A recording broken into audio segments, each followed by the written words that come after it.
እግዚአብሔር ለበቀል ሲነሳ አስለቃሾች ያለቅሳሉ፣ አስጨናቂዎች ይጨነቃሉ፣ አሳዳጆች ይሰደዳሉ።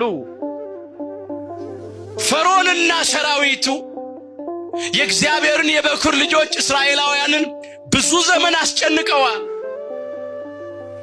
የእስራኤል እናት ወንድ ልጅ ወልዳ ማሳደግ አትችልም ነበር። አዋላጆቹ የእስራኤል ሴት ወንድ ልጅ በምትወልድበት ጊዜ ልጇን አንቀው ይገድሉ ነበር።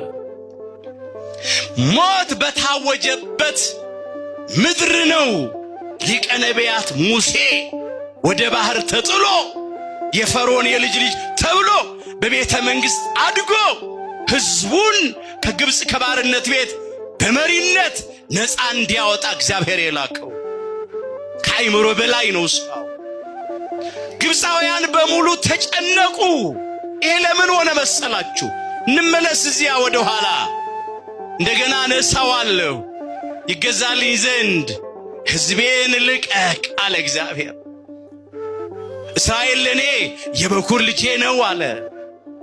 ይቀጥልና እንዲህ ይላል፣ እስቲ በሉ አንተም በሉ ትለቀው ዘንድ እምቢ አልክ፣ እኔም የበኩር ልጅህን እገድላለሁ። ኦሪት ዘጸአት ምዕራፍ 4 ቁጥር 23 ላይ ተመዝግቧል። ፈርዖንና ሰራዊቱ የእግዚአብሔርን የበኩር ልጆች እስራኤላውያንን ስላስጨነቁ አለቅም ስላሉ እግዚአብሔር ደግሞ የግብፃውያንን የበኩር ልጆች ሊቀስፍ ሊገድል አስቀድሞ ተናግሮ ነበር። ያኔ የተፈጸመው ጊዜው ሲደርስ ተፈጸመ። የግብፃውያን የበኩር ልጆች በሙሉ ተገደሉ ይላል። ሁሉም ቤት ሐዘን ገባ። ሞት ያልገባበት ቤት ስላልነበረ ይላል ሁሉ በሌሊት ማልቀስ ጀመሩ ነው የሚለው ታሪኩ። አስተውሉ ወገኖቼ፣ ሁሉ ለቅሶ ጀመረ። ከዚያ እንዲያደረገ ፈርዖን ሊቀ ነቢያት ሙሴን ካህኑ አሮንን በሌሊት አስጠራ። ትዝ ይላችሁ ከሆነ ስንተርክ ምንድን ያልነው? ሁለተኛ ፊቴን አታይም ነው ያለው። ፊቴን ባየህበት ቀን ትሞታለህ ያለው። በብርሃን በጠራራ ፀሐይ አቤቱታውን ሊሰማ ያልወደደና ያልፈቀደ ፈርዖን አሁን በሌሊት እንቅልፉን አጥቶ አስጠራቸው። እንዲህም አለ፣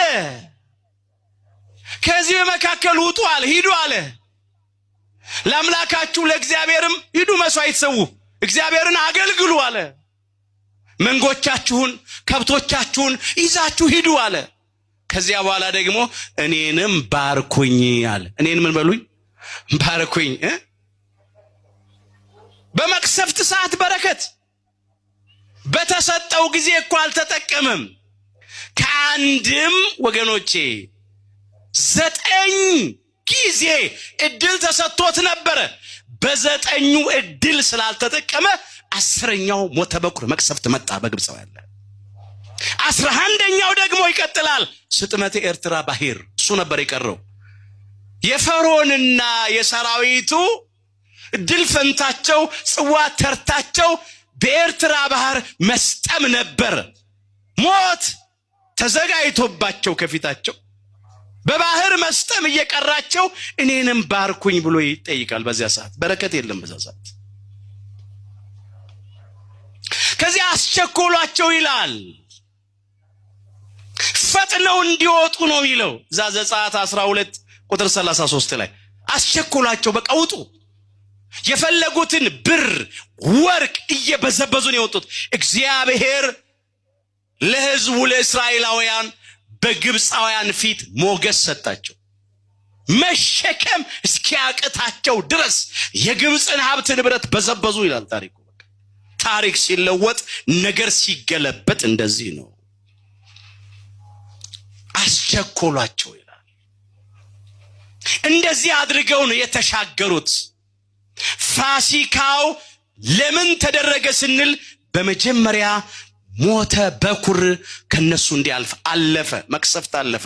እስቲ በሉ ከኔ ጋራ አጥፊው በሉ የበኩሮችን ልጆች እንዳይነካ ፋሲካንና ደም መርጨትን በእምነት አደረገ። ዕብራውያን ምዕራፍ 11 ቁጥር 28